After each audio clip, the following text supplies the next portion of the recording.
नमस्कार, स्वागत है आपका संसद टीवी पर। मैं हूं मनोज वर्मा और आप देख रहे हैं हमारा खास कार्यक्रम मुद्दा आपका। आज हम बात करेंगे गुजरात में सोमनाथ स्वाभिमान पर्व की, सोमनाथ के सबक की। इस मुद्दे पर बात इसलिए क्योंकि सोमनाथ स्वाभिमान पर्व के मौके पर प्रधानमंत्री नरेंद्र मोदी ने अपने संबोधन में कई महत्वपूर्ण बातें कही हैं। उनका क्या असर है, क्या प्रभाव है, इस पर हम चर्चा करेंगे। उन्होंने कहा कि सोमनाथ स्वाभिमान पर्व 1000 साल पहले हुए विध्वंस के स्मरण के लिए ही नहीं, यह पर्व 1000 साल की यात्रा का पर्व है। साथ ही ये हमारे भारत के अस्तित्व और अभिमान का पर्व है, क्योंकि हमें हर कदम पर, हर मुकाम पर सोमनाथ और भारत में अनोखी समानताएं दिखती हैं। जैसे सोमनाथ को नष्ट करने के लिए एक नहीं अनेकों प्रयास हुए, उसी तरह विदेशी आक्रांताओं द्वारा कई सदियों तक भारत को खत्म करने की लगातार कोशिशें होती रहीं, लेकिन ना सोमनाथ नष्ट हुआ और ना ही भारत, क्योंकि भारत और भारत की आस्था के केंद्र एक दूसरे में समाये हुए हैं। दरअसल सोमनाथ का मंदिर विनाश की कहानी नहीं, बल्कि अटूट विजय, पुनर्निर्माण और सनातन आस्था की अमर गाथा है। सोमनाथ स्वाभिमान पर्व हमें क्या प्रेरणा देता है और सोमनाथ का इतिहास हमें क्या सबक देता है? मुद्दा आपका में आज इसके विभिन्न पहलुओं पर चर्चा करेंगे। दो खास मेहमान मेरे साथ जुड़े हुए हैं। हीरामन तिवारी जी हमारे साथ जुड़े हुए हैं, जो प्रोफेसर हैं और चेयरपर्सन है centre for historical studies JNU से। बहुत बहुत स्वागत है हीरामन जी आपका। थैंक यू, नमस्कार। साथ ही हम बात करेंगे रमेश कुमार पांडे जी से, जो फॉर्मर वीसी हैं श्री लाल बहादुर शास्त्री नेशनल संस्कृत यूनिवर्सिटी से। बहुत बहुत स्वागत है रमेश जी आपका संसद टीवी पर। लेकिन आप दोनों से चर्चा मैं करूं, प्रधानमंत्री जी ने चूंकि इतिहास को लेकर, सोमनाथ को लेकर, सोमनाथ के रिनोवेशन को लेकर, इसके पुनर्निर्माण को लेकर बहुत महत्वपूर्ण बातें कही हैं। आइए सुनते हैं प्रधानमंत्री नरेंद्र मोदी जी ने क्या कहा। दुर्भाग्य से आजादी के बाद गुलामी की मानसिकता वाले लोगों ने उनसे पल्ला झाड़ने की कोशिश की। उस इतिहास को भुलाने के कुत्सित प्रयास हुए। हम जानते हैं सोमनाथ की रक्षा के लिए देश ने कैसे कैसे बलिदान दिए थे। रावल कन्नड़ जैसे शासकों के प्रयास, वीर हमीर जी गोहिल का पराक्रम, बेगड़ा भील का शौर्य, ऐसे कितने ही नायकों का इतिहास सोमनाथ मंदिर से जुड़ा है। लेकिन दुर्भाग्य से इन्हें कभी उतना महत्व नहीं दिया गया, बल्कि आक्रमण के इतिहास को भी कुछ इतिहासकारों और राजनेताओं द्वारा व्हाइट वॉश करने की कोशिश की गई। मजहबी उन्माद की मानसिकता को केवल साधारण लूट बताकर ढंकने के लिए किताबें लिखी गई। सोमनाथ मंदिर एक बार नहीं, बार बार तोड़ा गया। अगर सोमनाथ पर आक्रमण केवल आर्थिक लूट के लिए हुए होते तो 1000 साल पूर्व पहली बड़ी लूट के बाद रुक गए होते, लेकिन ऐसा नहीं हुआ। सोमनाथ के पवित्र विग्रह को तोड़ा गया। बार बार मंदिर का स्वरूप बदलने की कोशिश हुई और हमें पढ़ाया गया कि सोमनाथ को लूट के लिए तोड़ा गया था। नफरत, अत्याचार और आतंक का असली क्रूर इतिहास हमसे छिपाया गया। साथियों, हमने धर्म के प्रति ईमानदार कोई भी व्यक्ति ऐसी कट्टरपंथी सोच का समर्थन नहीं करेगा, लेकिन तुष्टीकरण के ठेकेदारों ने हमेशा इस कट्टरपंथी सोच के आगे घुटने टेके। जब भारत गुलामी की बेड़ियों से मुक्त हुआ, जब सरदार वल्लभ भाई पटेल ने सोमनाथ के पुनर्निर्माण की शपथ ली, तो उन्हें भी रोकने की कोशिश की गई। 1951 में तत्कालीन राष्ट्रपति डॉक्टर राजेंद्र प्रसाद के यहां आने पर भी आपत्ति जताई गई। हीरामन तिवारी जी, मैं आपसे जानना चाहूंगा, प्रधानमंत्री जी ने जो अपने संबोधन में कहा सोमनाथ के इतिहास को लेकर और वर्तमान को लेकर, जो 1000 साल की यात्रा है, इसको आप कैसे देखते हैं? ये यात्रा हमें क्या प्रेरणा देती है और क्या सबक देती है? मनोज जी, बहुत बहुत आभार इस अपने कार्यक्रम में मुझे सम्मिलित करने के लिए। और हमारे यहाँ गुरुजी बैठे हुए हैं, उनके सामने बोलते हुए थोड़ा सा हिचकिचा रहा हूं, लेकिन प्रधानमंत्री ने सबसे बड़ी बात जो कही कि ये भारत की जो सहस्र वर्ष की जो यात्रा है, 1000 वर्ष की जो यात्रा है, वो विध्वंस के कारण भले हुआ हो, लेकिन जितनी बार विध्वंसक आए, आतताई आक्रांता बाहर से आए, उतनी बार भारत जो है वो उठा है। और इसीलिए उसकी तुलना उन्होंने सोमनाथ से की है कि सोमनाथ मंदिर पर 1026 से लेकर के 1706 तक जी बड़े बड़े 4 हमले हुए थे।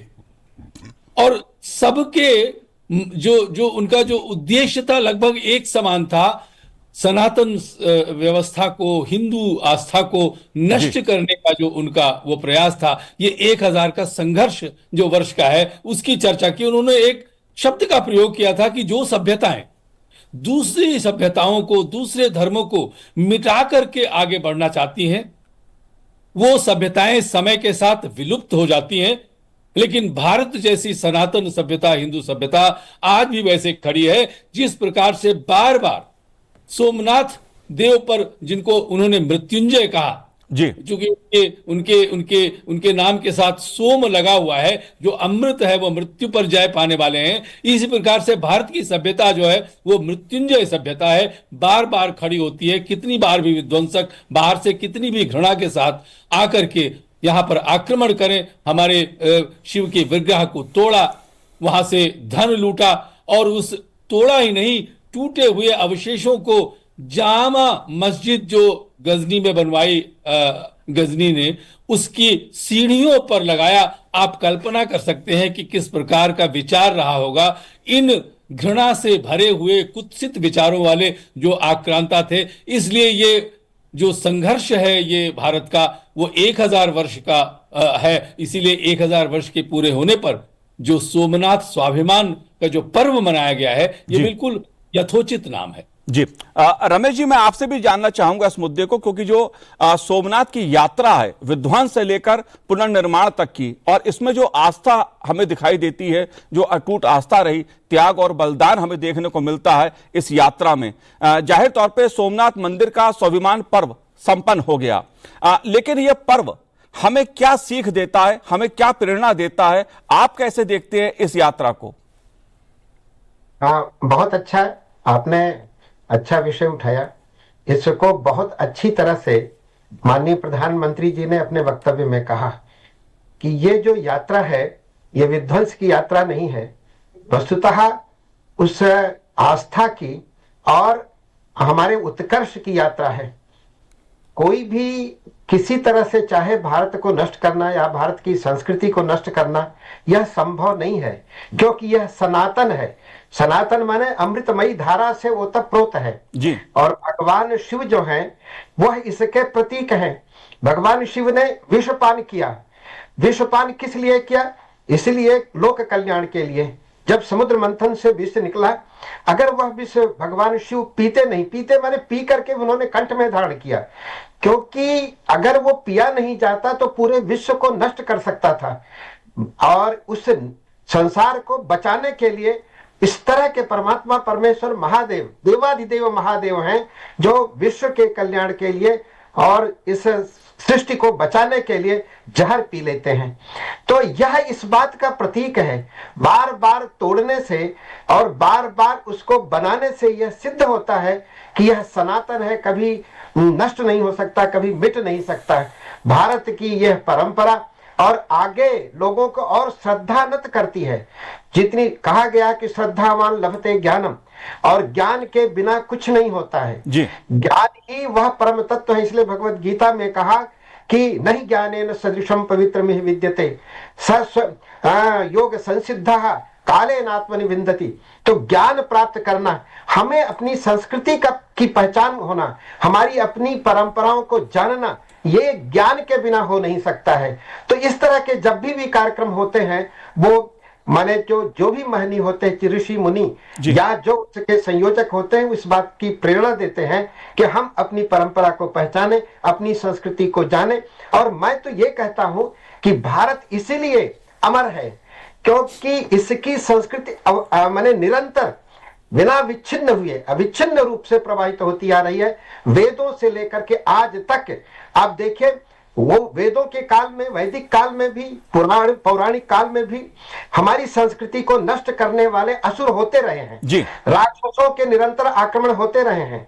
जो हमारे ऋषि मुनि थे, वो जब यज्ञ करते थे, उनके यज्ञ के विध्वंस करने के लिए आतताई आते रहते थे।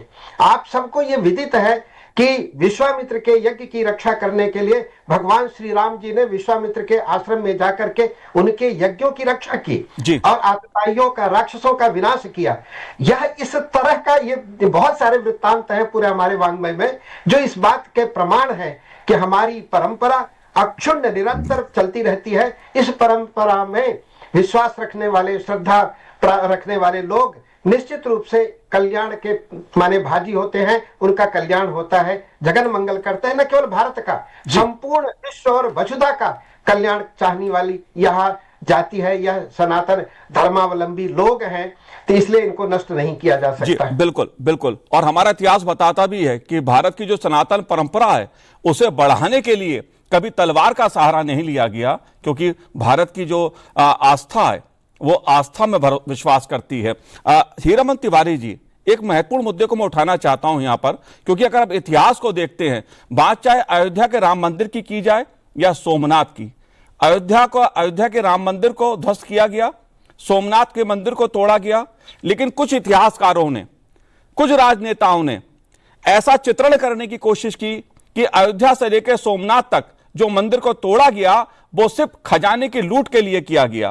क्या यह सिर्फ खजाने की लूट थी या उस आस्था को मिटाने का षड्यंत्र था? उस आस्था को मिटाने का हमला था, उस धार्मिक हमला था। आप कैसे देखते हैं इसको? ये देखिए मनोज जी, बहुत ही दुर्भाग्य की बात है। ऐसा नहीं है कि कुछ इतिहासकार, एक पूरी श्रृंखला थी इतिहासकारों की हमारी स्वतंत्रता के बाद, जो बहुत ही नामी, बहुत ही प्रसिद्ध, बड़े ख्याति प्राप्त इतिहासकार जाने जाते हैं। उन्होंने जानबूझ करके इतिहास को इस प्रकार से एकांगी रूप से लिखा है, जबकि हमारे पास साक्ष्य और प्रमाण उपलब्ध है। अल उतबी जो गजनी के साथ यात्रा करता था, उनका कोर्ट सेक्रेटरी था, उसने बड़े विस्तार से लिखा है कि धन तो लूटा, 2 करोड़ जो स्वर्ण मुद्राएं हैं वहां पर वो लेके गया था, लेकिन साथ ही साथ मंदिर का ध्वस्त किया सोमनाथ के, उसके हमारी शिव की विग्रह को ध्वस्त किया। लेकिन सबसे महत्वपूर्ण बात जो मैंने पहले भी कही थी, घृणा से ओतप्रोत एक ये भावना है कि उन मूर्ति के जो खंड हैं हमारे, उनको मस्जिद के जो है वो जहां पर लोग पैदल चलते हैं, सीढ़ियों पे जाकर के जड़ाया, ताकि जो नमाज पढ़ने लोग जाएं वो उनके ऊपर चल करके जाएं। ये मेरे कहने का अर्थ है। इसलिए इस भाव को क्यों इतिहासकारों ने छुपाया, जबकि प्रमाण साक्ष्य है। अल उतबी ठीक से लिखता है, अल बरूनी भी कहता है कि वहां पर धन तो लिया ही था, लेकिन बहुत बड़े स्तर पर विध्वंस किया था। और यही बात 200 साल बाद दोबारा जब आक्रमण होता है, वहां से भी धन लेने के साथ साथ फिर मंदिर का जो है वो विध्वंस किया गया। तो मंदिर को और विग्रह को विध्वंस करने के पीछे धन की लोलुपता को एक बहाना बना देना, यह मुझे लगता है यथार्थ से बिल्कुल परे है। इन इतिहासकारों ने जानबूझ करके ऐसा किया ताकि एक ये जो 1000 वर्ष के जो ये संघर्ष है, इसीलिए वो बार बार प्रधानमंत्री ने जो कहा उसको हमें कौंधता है मन में कि वो 1000 वर्ष से ये संघर्ष चल रहा है घृणा का। लेकिन भारत की जो हमारी सनातन परंपरा है वो बहुत उदार परंपरा है। इसलिए प्रधानमंत्री ने कहा था कि हमें उससे प्रेरणा लेकर के आगे बढ़ना है। आपने कहा कि तलवार का सहारा नहीं लेती है, मैं पूर्णतः इससे पूरी तरह से इसलिए सहमत इसलिए नहीं हूं। जब आवश्यकता पड़ती है तो तलवार का सहारा लेना पड़ता है, लेकिन वो आवश्यकता के ऊपर है, इसीलिए तो संघर्ष होते रहे हैं और पुनर्निर्माण होता रहा है, चाहे वो गजनी के समय का हो, चाहे वो खिलजी के समय का हो, चाहे 1706 में औरंगजेब के समय का हो। औरंगजेब भी यही करता था कि मूर्तियों को भंग करके, मंदिर को तोड़ करके उनका उपयोग मस्जिदों की सीढ़ियों पर करना, इससे बड़ी घृणास्पद बात और कोई हो नहीं सकती है। और यदि इतिहासकार इसको इस तरह से झुठलाना चाहते हैं, जिसको प्रधानमंत्री ने कहा कि जानबूझ करके इतिहास को, हमसे सच्चे इतिहास को छुपाया गया है, और ये जो इतिहास के सत्य को ढकने की जो ये कला है, ये उन्हीं इतिहासकारों की है जिनकी ओर आप इंगित कर रहे हैं। जी बिल्कुल हीरामन तिवारी जी, मेरा कहने का मतलब यह था कि सनातन परंपरा तलवार के दम पे आगे नहीं बढ़ी, किसी दूसरे देश में जाके किसी दूसरे के धार्मिक स्थल को नहीं तोड़ा, अपनी रक्षा में तलवार उठी। वो बात बिल्कुल ठीक है, लेकिन हम धर्म संरक्षण के लिए तो जब आवश्यकता होगी, बिल्कुल, और शिव तांडव भी तो करते हैं। जी बिल्कुल, और सोमनाथ मंदिर इसका हैं। जी, सोमनाथ मंदिर इसका प्रतीक है। और कृष्ण जी चक्र भी चलाते हैं जब आवश्यकता पड़ती है, क्योंकि वो जो अधर्मी हैं उनसे संघर्ष करने के लिए, क्योंकि संघर्ष में विजय नहीं हो पाई, 50,000 लोगों को सोमनाथ में 1026 में गजनी की सेना ने मारा था, तो उन्हीं की स्मृति में, इसीलिए प्रधानमंत्री ने कहा कि हमको प्रेरणा लेनी होगी इस स्वाभिमान से कि हमको जब जब सताया गया, जब जब हमको तोड़ा गया, हम फिर उठ करके खड़े हुए हैं। इसलिए जो शिखर है, शिखर पर जो पताका है सोमनाथ की, वो चिल्ला करके कह रही। मैं तो ये कहता हूं कि जो वहां पे सागर की लहरें हैं, उनका 1000 वर्ष से यही उद्गार है कि चरई वेती, चरई वेती, चरई वेती। हम उठ करके खड़े होंगे, और ये असंख्य जो सनातनी हैं उनमें उसकी आस्था है, श्रद्धा है, उससे प्रेरणा लेकर के हमें, इसीलिए 12 नवंबर को 1947 में जब पटेल साहब ने स्वयं एक प्रण लिया था इसको बनेगा, तो उन्होंने कहा ये एकता का प्रतीक होगा, जो हुआ वो हो गया। मैं इस मुद्दे पे भी आऊंगा, क्योंकि आजादी के बाद क्या कुछ हुआ उस पर भी चर्चा जरूरी है। लेकिन रमेश जी, मैं आपसे भी जानना चाहता हूं, मैं ये जानना चाहता हूं कि धार्मिक हमले को एक उसके पीछे कोई सोच थी, मजहबी सोच थी, और उसे लूट का नाम इतिहासकारों ने दिया, कुछ नेताओं ने नाम दिया कि ये किसी लूट के लिए हमले किए गए थे, लेकिन दरअसल ये सनातन परंपरा को, सनातन संस्कृति को मिटाने के लिए एक मजहबी हमला था। इसे आप कैसे देखते हैं?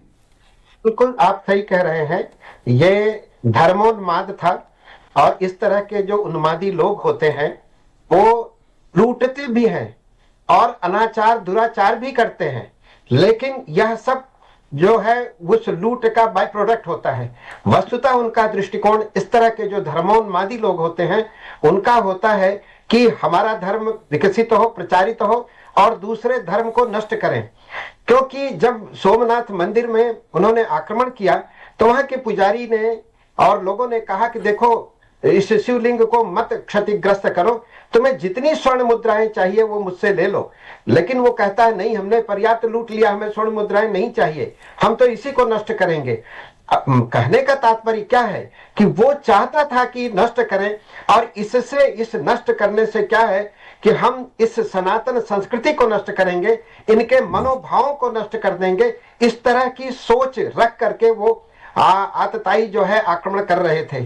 और आप देखिए, हमारी जो संस्कृति है, निश्चित रूप से हम जो है किसी के ऊपर आक्रमण नहीं करते हैं, लेकिन ऐसा भी नहीं है कि हमारे ऊपर जो आक्रमण करे तो उससे हम बचाव न करें, ऐसा भी नहीं है। क्योंकि हमारे जितने भी देवता हैं, सारे देवताओं को देखिए वो सशस्त्र हैं, उनके हाथ में शस्त्र होता है, चाहे वो भगवान विष्णु क्यों न हो, उनके पास भी गदा होती है। हनुमान जी के हाथ में, हनुमान जी कुछ नहीं रखते हाथ में, लेकिन गदा जरूर रखते हैं। भगवान कृष्ण के बारे में स्वयं तिवारी जी ने भी कहा, और एक बार अपना व्याख्यान करते हुए, भाषण देते हुए माननीय प्रधानमंत्री जी ने कहा था कि हम तो भगवान श्री कृष्ण के पुजारी हैं, जो चैन की बांसुरी भी बजाते हैं, जरूरत पड़ती है सुदर्शन चक्र भी चलाते हैं।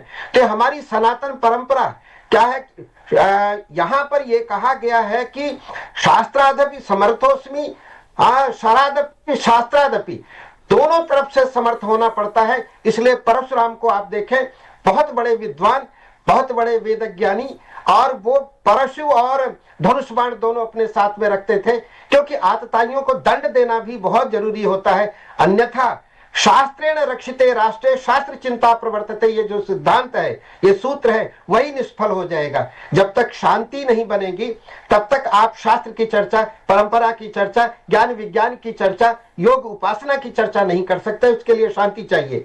इसका उदाहरण आप भारतवर्ष में देखिए कि उत्तर भारत में विशेष रूप से पंजाब लेकर के, हिमाचल प्रदेश लेकर के और उत्तर प्रदेश तक देखिए, यहां जितने मंदिरों को खंडित किया गया, तोड़ा गया, उतने दक्षिण भारत के मंदिर नहीं टूटे, और वहां भी आक्रमण हुए हैं।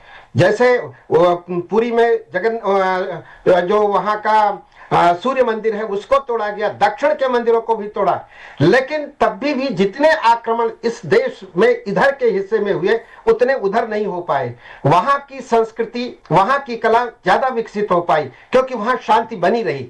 और ज्यादा अशांत जो प्रदेश था उनके मंदिरों को तोड़ा गया।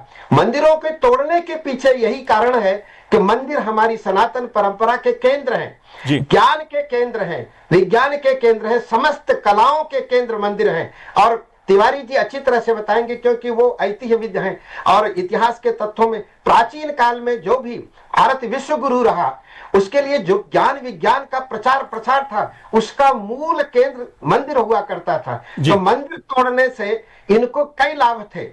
एक तो इन्हें लगता था कि हम इनकी संस्कृति को नष्ट करेंगे इस तरह से, और इनके ज्ञान विज्ञान के केंद्र को नष्ट करेंगे, और मंदिर पूरी उस समय की जो आर्थिक परंपरा, आर्थिक उन्नति थी, उसका केंद्र होता था, तो उस केंद्र पर भी हमला करेंगे। इस तरह से कई तरह से हमला करने की योजना बना करके मंदिरों को नष्ट करने का प्रयत्न किया जाता रहा है। यही माननीय प्रधानमंत्री जी के वक्तव्य का तात्पर्य था। और प्रधानमंत्री जी ने यही बात कही कि सोमनाथ स्वाभिमान पर्व हमें ये प्रेरणा देता है कि कितनी बार भी कोशिश की गई हो सोमनाथ को नष्ट करने की, लेकिन ना तो सोमनाथ को मिटा पाए और ना भारत को। भारत की सनातन परंपरा अपने आगे बढ़ती रही, चलती रही।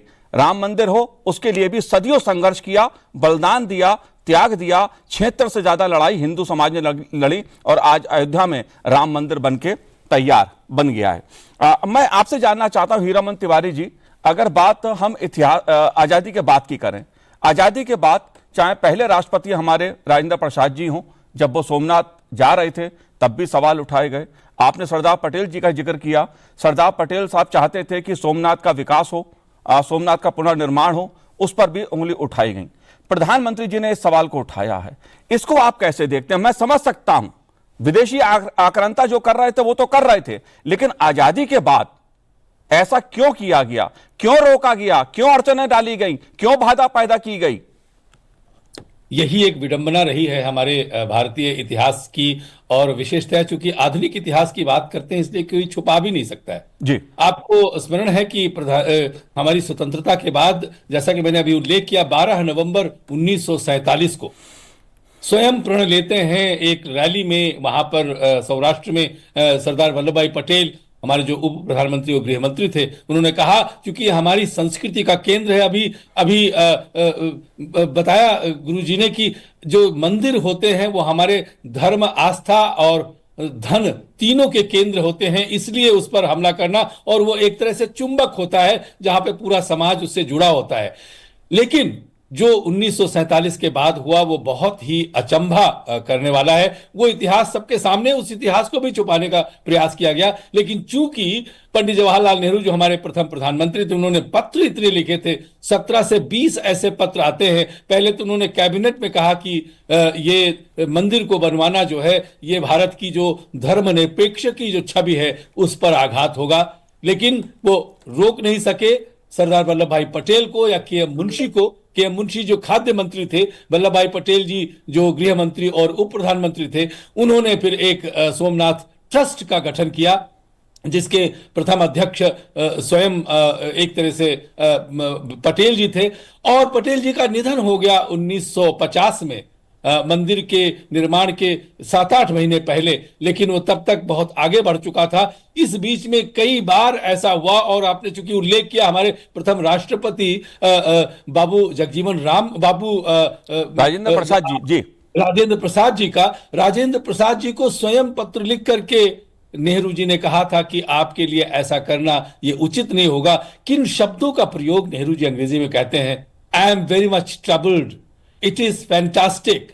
हमें यह दुख देता है, कष्ट देता है कि आप जाकर के उसके जीर्णोद्धार हुए बने हुए मंदिर का उद्घाटन करें। वो इस प्रकार से, और साथ ही जब ट्रस्ट के लोगों ने विश्व की नदियों से जल मंगवाने का प्रयास किया था उसके अभिषेक के लिए, तो उन्होंने अपने विदेश मंत्रालय को पत्र लिखा था और कहा कि सभी जो हमारे एम्बेसीज हैं, जो राजदूतावास हैं, वहां पर यह कहा जाए कि इस प्रकार की का निवेदन जो यहां से गया है उस पर बहुत ध्यान देने की आवश्यकता नहीं है। विशेषतया उन्होंने पाकिस्तान के तत्कालीन प्रधानमंत्री को लियाकत अली को चिट्ठी लिख करके कहा था कि मुझे लगता है कि आपको इस पर ध्यान नहीं देना चाहिए, यह बहुत ही महत्वपूर्ण। यानी लज्जा आती थी हमारे प्रथम प्रधानमंत्री को ऐसे देश के प्रधानमंत्री को पत्र लिखते हुए जो धर्म के नाम पर बना था, जो घृणा के आधार पर टूटा था।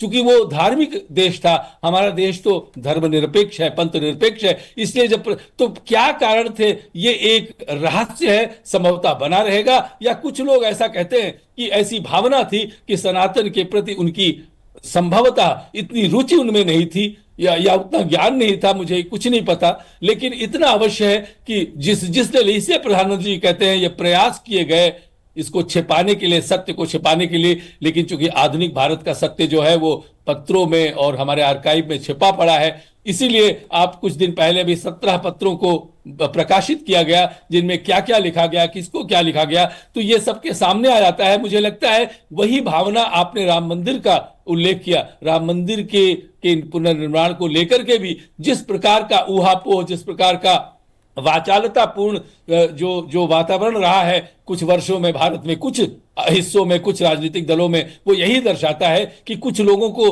थोड़ा सा लज्जा आती है सनातन धर्म को लेकर के, और उसी लज्जा को दूर करने का सतत प्रयास प्रधानमंत्री नरेंद्र मोदी ने पिछले 11 वर्षों में किया हो। चाहे वो काशी विश्वनाथ के कॉरिडोर को बनाने हो, चाहे महाकाल लोक का जो बनाने का जो काम है, या राम मंदिर को बनाने का, और सोमनाथ के 1000 वर्ष का जो स्वाभिमान पर्व है, इसको स्थापित करके ये पूर्णतया सभी को व्यक्त कर दिया, स्थापित कर दिया है कि भारत की जो प्राण है, भारत का प्राण है, जो आस्था है, वो सनातन में है, और सनातन की जो सिद्धि होगी उसके साथ ही विकास आगे हो सकता है। इसलिए अंत में मैं यही कहूंगा, उन्होंने कहा कि हमें प्रेरणा लेनी होगी अपने अतीत से, और उसके साथ एक साथ जुट मिलकर के 2040 विकसित भारत बनाने के लिए हमें समग्र अपने ऊपर लज्जा आकर के नहीं होगा। और अंत में आखिरी सवाल में कहूंगा, आज ऐसा कोई व्यक्ति नहीं है जो कहेगा कि एक थप्पड़ मारो एक गाल पे, मैं दूसरा कर दूंगा, ऐसा कुछ नहीं है। मैं चाहता हूं मेरा आज का युवक जो है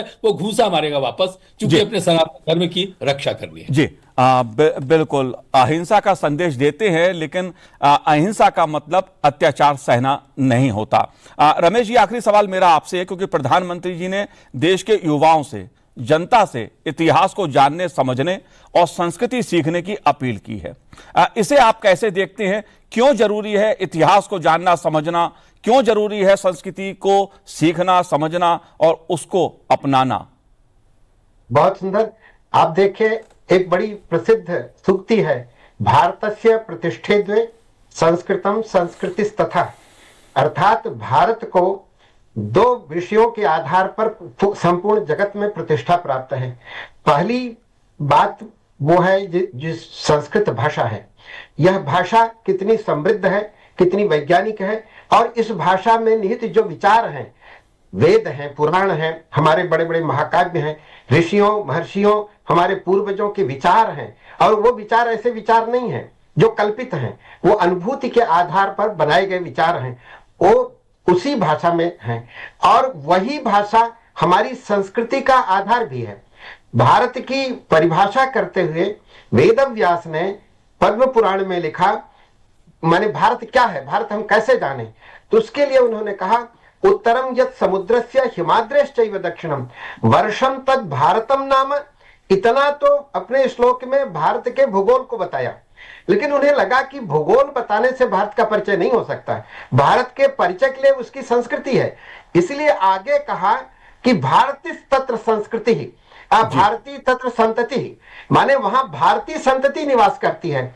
यह शब्द उपलक्षक है संस्कृति का। तो भारत की जो संस्कृति है इतनी विशिष्ट है कि वहां के रहने वाले लोग उस संस्कृति को अपनाते हैं। तो यह जो संस्कृति है विलक्षण संस्कृति है। आपको बताऊं, उसमें संस्कृत में बहुत सारी बातें हैं, लेकिन एक छोटा सा उदाहरण मैंने एक श्लोक से उद्धृत करके मैं आपको कहता हूं। यहां पर कहा गया, विद्या विवादाय धनम मदाय शक्ति ही परेशान परिपीडनाय। तीन चीजें इसमें कही गई, विद्या, और दूसरा कहा विद्या विवादाय जी रमेश जी, और धन मदाय, मद के लिए, अहंकार के लिए, और शक्ति, शक्ति दूसरे को पीड़ा पहुंचाने के लिए होती है। रमेश जी जी बिल्कुल। मेरे पास समय का अभाव है, क्योंकि सोमनाथ का जो मंदिर है वो विनाश की कहानी नहीं बल्कि अटूट विजय, पुनर्निर्माण और सनातन आस्था की अमर गाथा है। और इस गाथा को हमेशा याद रखना है, क्योंकि ये आस्था प्रेरणा भी देती है और सबक भी देती है। हीरामन तिवारी जी, आपने संसद टीवी से बात की, बहुत बहुत धन्यवाद हमसे बात करने के लिए। रमेश जी, आपका भी बहुत बहुत धन्यवाद संसद टीवी से बात करने के लिए। तो आज इस कार्यक्रम में इतना ही, मुझे दीजिए आज्ञा, नमस्कार।